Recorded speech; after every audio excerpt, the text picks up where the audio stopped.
je voudrais demander à nos collègues du Togo si en fait le président Faure Eyadema veut transformer le Togo en royaume.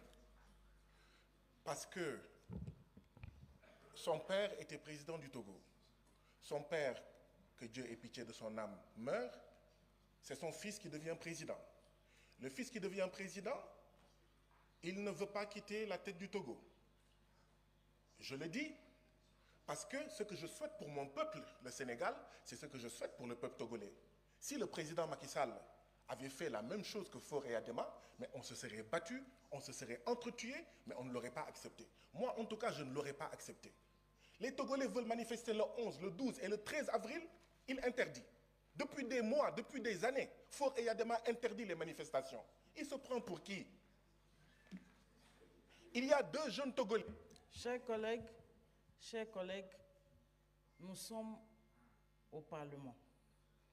Si vous voulez adresser des critiques, faites-le avec le respect des chefs d'État et des pays. Poursuivez. Madame la Présidente, je souhaiterais que le président du Togo ait beaucoup plus de respect pour son propre peuple. Il y a deux jeunes qui ont été condamnés pour outrage parce qu'ils ont dit, je cite, « Monsieur le Président, le Togo n'est pas votre propriété. » Et nous, on doit venir ici et ne pas parler de ça? Si je n'en parle pas, ça veut dire que je souhaite la même chose pour le Togo. Je souhaite la même chose pour la Guinée ou pour le Cap-Vert. Madame la Présidente, mon problème, c'est que les élections législatives, c'était le 29 avril.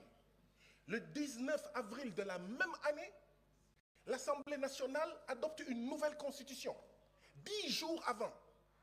Mais il y a un problème. Si on l'avait fait au Sénégal, je n'allais pas en fait accepter cela. Ça, c'est une démocratie néocoloniale, comme au Sénégal. Hein.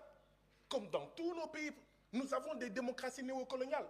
Si on ne fait pas attention, il va y avoir un coup d'État au Togo. Si les présidents ne peuvent pas partir démocratiquement, mais les militaires vont prendre le pouvoir. Or, on ne souhaite pas que les militaires prennent le pouvoir au Togo. Ce n'est pas bon.